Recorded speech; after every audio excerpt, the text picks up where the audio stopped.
A former prosecutor at the center of New York's notorious Central Park 5 rape case faces very strong backlash after the release of a hard-hitting Netflix series.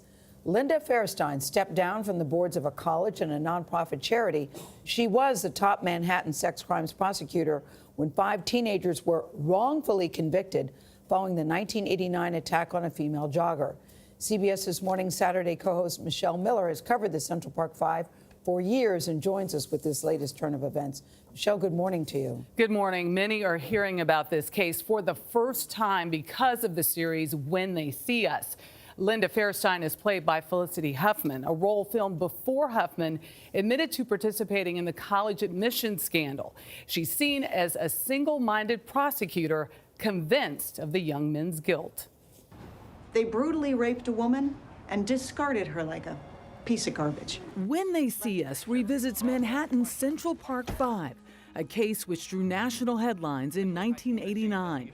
It focuses not only on the Black and Latino teens who were accused of attacking and raping a female investment banker, but also on the woman who helped successfully convict them, prosecutor Linda Fairstein. These kids were on a rampage. The accused later said they were coerced into confessing.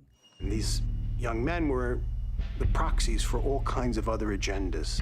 Sarah Burns produced and directed a 2012 documentary about the case. I think a lot of people now with the new series are coming to this story and learning about what happened, and it makes people upset.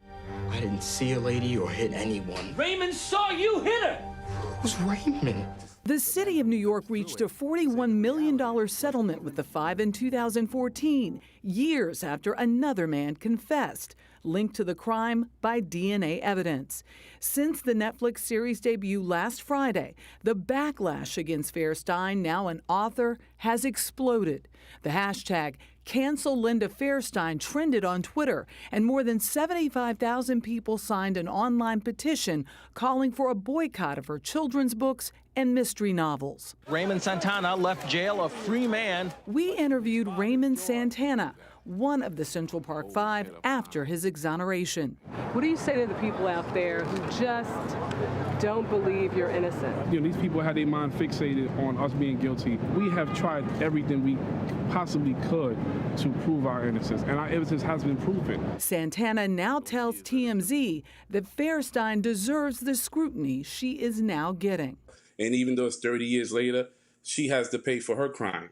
In the wake of the miniseries release, Fairstein has resigned from Vassar College's Board of Trustees, as well as the board of the victim service agency, Safe Horizon. In a letter to the agency's chairman, she says the show depicts me in a fictionalized version of events in a grossly and maliciously inaccurate manner. I think in part why this is directed more at Linda Fairstein is that she has remained steadfast in her belief in the guilt of the Central Park 5. In a statement to CBS This Morning, Fairstein's lawyer said the series director Ava DuVernay ignored the vast majority of readily publicly available material about the case, all in the name of fabricated sensationalism. DuVernay declined our request for comment. Well, Ava DuVernay was here at the table before the series came out, and it's very clear about all the research she had done, all the interviews that she personally conducted herself. And when you talk to the Central Park 5 and you hear their story, and I asked them individually, does this film represent what happened to you all? And they said, it's eerie how dead on and how right they said Ava got this piece. And if you're wondering what Fairstein thinks about the case, she talked to the New Yorker back in 2002 about the investigation. She said things like, a kid would say something like a dark-skinned guy who lives on 102nd Street, and these detectives would go out and find him. I think it was one of the most brilliant police investigations I've ever seen. Which, by the way, is exactly how it's depicted in that Netflix documentary. They were exonerated. You look for an apology at the very least, or own your decision. And but she says she has nothing to apologize for. That's the that's the point. But this is really a lesson. It is a lesson about the power of justice in the hands of those who have it: the police, the prosecutors, the public defenders, and the judges. She called it brilliant twice in that interview. We'll have much more on this, I think. Not the end. Michelle, thank you very much. And we'd like to talk to Linda Fairstein too. Yeah, indeed. We've invited her.